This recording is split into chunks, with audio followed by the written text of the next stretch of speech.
Europe 1, il est 7h19. On retrouve Patrick Cohen et son invité, le PDG de Bayer France. En ligne de Lyon. Bonjour Franck Garnier.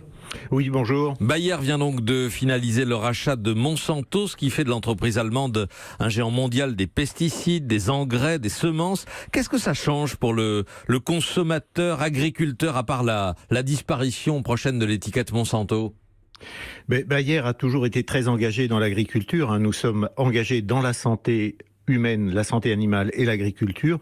Et ce que ça va changer, c'est que ça va nous permettre de mettre à disposition des agriculteurs des solutions qui vont aller toujours dans le bon sens. C'est-à-dire, on parle de transformation de l'agriculture avec moins de phytosanitaires, moins de pesticides, pour reprendre votre mot. Et notre ambition, c'est réellement de combiner à la fois des plantes qui vont être beaucoup plus capables de se protéger elles-mêmes, des produits phytosanitaires dont nous aurons toujours besoin, et puis des substances naturelles sur lesquelles nous allons également faire des recherches et de l'innovation. Donc vous menez des recherches. Monsanto a créé le glyphosate il y a 40 ans. C'est l'herbicide le plus utilisé au monde et aussi, on le sait, le plus contesté. Est-ce que vous travaillez à une solution alternative pour les agriculteurs et si oui, où en êtes-vous ? Effectivement, nous sommes très actifs dans la recherche pour les herbicides, les nouveaux désherbants. Nous avons déjà engagé depuis plusieurs années des recherches pour trouver des solutions alternatives au glyphosate. Il y a eu des études qui ont été faites suite aux déclarations du gouvernement et à la prise de position d'une interdiction dans les 3 ans. Il faut dire que mettre à disposition des agriculteurs des solutions alternatives, comme on les appelle, ça va être sans doute plus long et il n'y aura pas de solution universelle, mais nous y travaillons bien.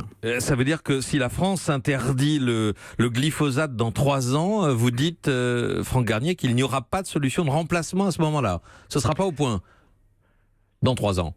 Il n'y aura probablement pas de solution universelle. Ça, je pense que c'est à peu près sûr.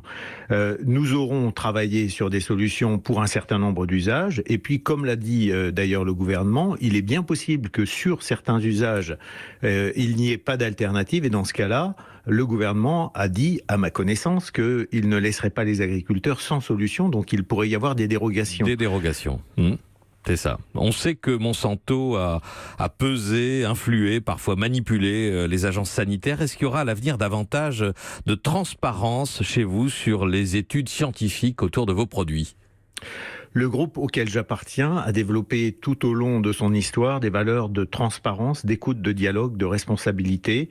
Et d'ailleurs, nous avons été la première société à la fin de l'année dernière à lancer un site qui s'appelle d'ailleurs transparency.com, sur lequel vous pouvez retrouver tous les résumés de nos études et des études indépendantes concernant nos produits phytosanitaires.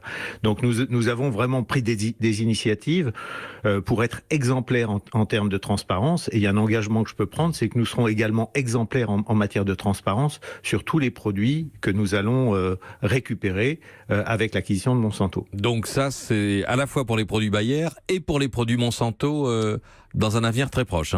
Tout à fait. Bon. Absolument.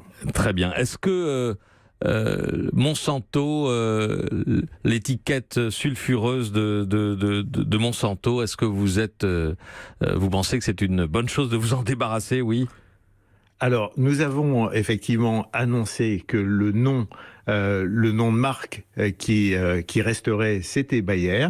Et pourquoi ? C'est tout simple. C'est Bayer est engagé depuis le début de son histoire dans la santé humaine, dans la santé animale, dans l'agriculture. C'est le nom de Bayer qui symbolise notre engagement dans les sciences de la vie. Et pour nous, il était indispensable de faire en sorte que ce soit ce nom qui perpétue l'histoire du groupe et son engagement dans la santé humaine, dans la santé animale, dans l'agriculture. Merci Franck Garnier, PDG de Bayer France, et merci à Jean-Luc Boujon, le correspondant d'Europe 1 à Lyon, pour la liaison technique.